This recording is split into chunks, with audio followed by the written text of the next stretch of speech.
What is this? Is this a catfish? I feel like I'm in catfish heaven. This one feels like catfish too. I'm seeing the deadly spiral. That's cool. There's a whole group of whatever that is on top of a brush pile there. And I had several come up and look. Dude, big bass. Those are big bass.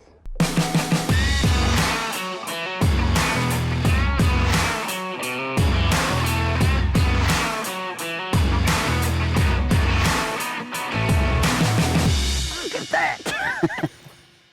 Hey guys, Daryl Gleason here, out here today, chunking around a little Falcon rod. We're up here in Oklahoma, and as usual when I come to Oklahoma, I'm at a lake I've never been to. So kind of excited to see what we can figure out. Our conditions, it looks like the lake's a little low. We're here kind of early summer, post-spawn. I believe the water temp's about 74, 75 this morning. So first thing I notice when I come to a new lake, I always, like everybody else, I try to look and see what kind of cover's on the shore, like get your mind going, what you're going to do. And I see water willow. And just from past experience in Oklahoma, they love water willow. So we're going to start in the water willow this morning. I've got out just a couple rods. I got a frog, a swim jig, and a buzz bait. And before the sun gets too high, I'm going to cover some shady banks, some shady water willow, and just kind of see where the day takes us. We'll hopefully get some bites doing this. If not, we might move offshore, try some offshore stuff. But stay with us. We'll see what we can figure out in a short time. So let's go.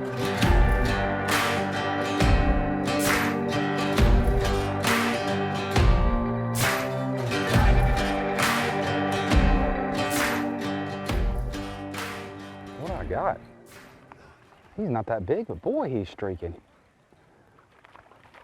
Oh, we threw it over here, right on top of him. Oh, heck snatcher, son. Okay. As far as I'm concerned in Oklahoma, that's a giant. It's probably the biggest bass I've ever caught in Oklahoma.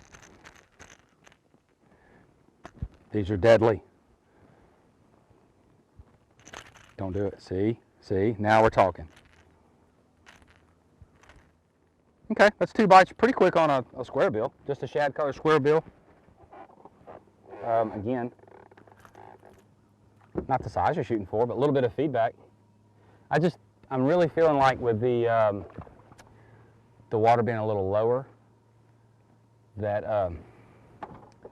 and the bait I'm seeing on my active target, it just feels like that next little drop out. So I'm really not trying to throw this in the dirt. Trying to hit that like 2 to 4 foot zone where I feel like they're just starting to come out too. So we'll do some more, cover some more water, see if we can get from, like, that fish there is just an aggressive fish. So clearly there's some up there chasing. Oh, that's a better one. I mean, of course he's barely, look at that, just barely hooked. Oh, that's a little chunker. Are you done already? Y'all got some lazy bass up in Oklahoma. Oh yeah. Hello. So understand, my most recent bass tournament was on Sabine River. So seeing something like that, boys and girls, ugh, that's exciting. Okay, so we're getting a little something going here. I'm gonna give myself about 2.5 on that. Clearly done spawning, but a super healthy fish. I like it, I like it, I like it. Okay, so that one was more on what I would call like maybe like a secondary point. It's not like a clear point on the bank, but like on my graph I could see it stayed 2 foot out, I don't know, maybe 40, 50 yards from the bank. So I'm like 2 casts from the bank or so. So, you know, kind of makes sense to me as they're transitioning out like away from that stuff, especially with the water falling, like, you know, we're getting somewhere. I ain't been out here long, and a couple bites. Oh, that's exciting. There's one. Oh, you come on. Come back, got it. Another chunk. Okay, I pulled down there.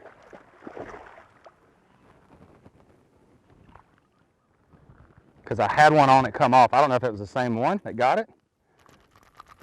But using power poles and like don't burn through the area. Another chunker, another good one. But maybe that wasn't the same fish. There might be a couple there. And we are coming up. You can kind of see a point out in front of me here, like an obvious point. but there's like a little offshoot of it here, so it's very similar to the last fish I caught. So I'm fishing that like, right now I'm kind of more like 2 to 5 kind of depth, which for Oklahoma is, you know, that's like deep water heaven. But it makes sense. Like, I just don't think a lot of the fish in Oklahoma get way out deep, you know, like 20 foot or anything. I know they do in places, but just for the time of the year and stuff, I could just see the 2 to 6 being the zone. And this squirrel ain't gonna hit bottom in 6 foot, so I may dig out another crankbait or a shaky head and like try some other things as the sun gets up. But I know it's hitting bottom in about 4 foot on a long cast. And so far it's working.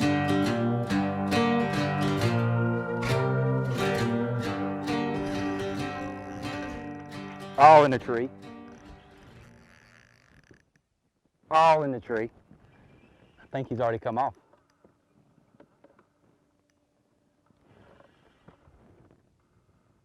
So those are probably bass. I threw in there, went straight down, bit it, and he immediately swam me into the tree, and I think he's gone right now. Yeah, he's gone. But that's a bite and that's a clue. And that's more in my 7 to 8 foot depth. So it just feels like everything to me is telling me, get off the bank a little bit. Now, as far as like tournament prep or something like that, now is when my brain is clicking.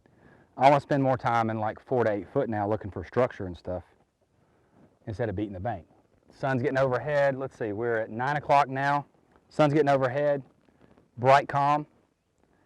So I've been out here for maybe 2 hours, 2.5 hours.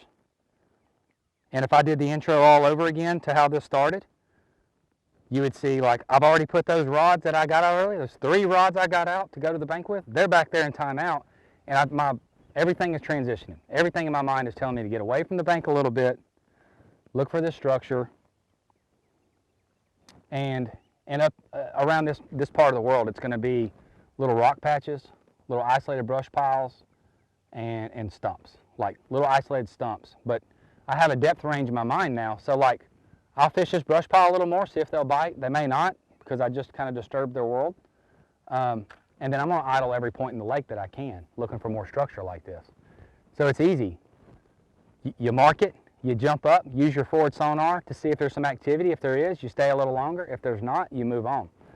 So it's all about, to me, on a new lake, being as efficient as you can and putting the odds in your favor. The more of my day now I spend in this zone around the cover I'm getting bit on, the more successful I'm going to be, or the more fish I may lose in brush piles.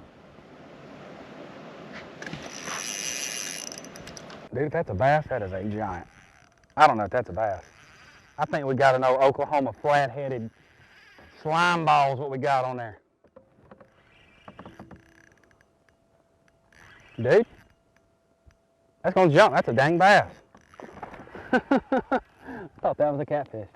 That's a nice one. All right. It's where you go Stallone and over the top. Turn into a machine. Get serious. Dude, that's a good one. So like, light line, light hook. I got to be careful. But there's also a lot of brush piles around me, so I don't want him getting down too far. Let's just try to troll him away from the trouble.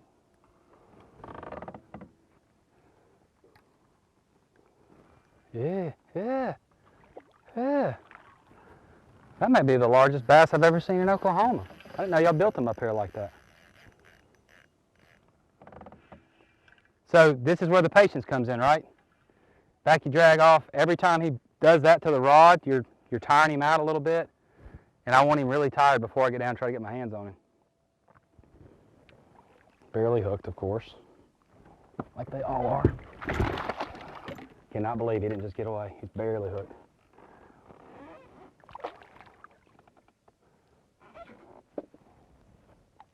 Got him. Look at that stud, dude. All right. Now, full disclosure, that took a whole lot of casts. We've had a whole bunch of fish swim down to it, look at it, not get it. And to the point where when that one bit it and took off running, I thought I had a catfish, like, for real. That is a beautiful fish, dude. A good one. Oh, that's fun. Especially on a spinning rod. All right, baby. Get on back. That'll make you come back for more, won't it? All right, dude. That was fun. So I'm trying to back us up slow so I don't spook them, but these right here followed them, and this right here is what I'm fixing to try to catch. He's got some friends right now following it. You see him? Got one.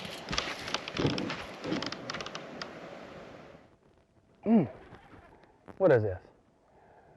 Is this a catfish? I feel like I'm in catfish heaven. This one feels like catfish too. I'm seeing the deadly spiral.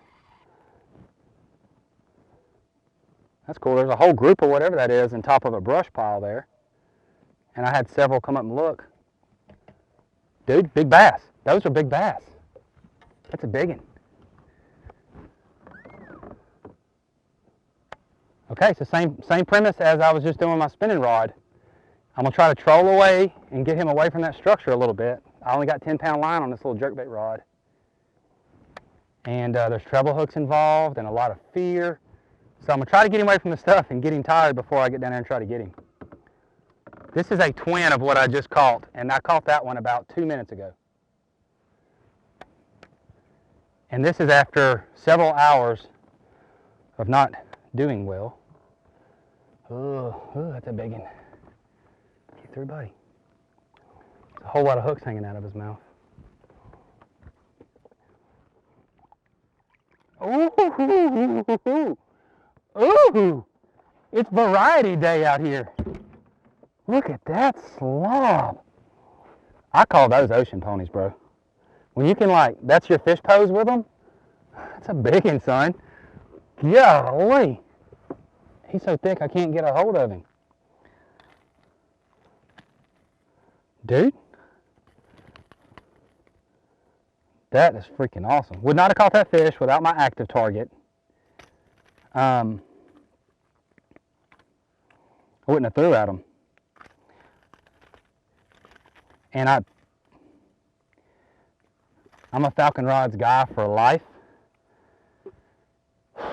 But you don't catch that fish without having the right rod for the job. You just don't. He wasn't hooked that good. Those come off so easy if you got the wrong action. Get out of here. Go on. Yes, that was fun, dude.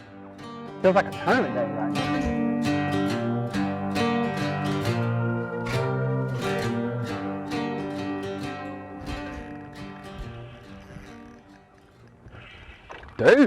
Dude. That's a chunker. 20 foot from the boat when he bit. Amazing they'll bite that close. And I just saw him on a stump. So I don't want him to get me back down that stuff, so I back my drag off, but I am going to try to keep him up a little bit. Just be prepared when he runs, let him run, because that light line, light hook. But this is where the rod comes in, right? I don't like a super light rod for largemouth when I'm drop shotting, because it's too light, it don't wear them out. It's just too wimpy. But this one's got a little backbone for a spinning rod, and it just wears them out a little bit more. It's a good fish. He's big enough, he'll make me get down here and get my hands on him. There we go. Pow! I like it, man. I like it. Coming to a new lake can be so aggravating and so frustrating, but that's why you keep coming back for little moments like that, dude. Let me show you a little surprise. You want to guess what's in this one's gullet?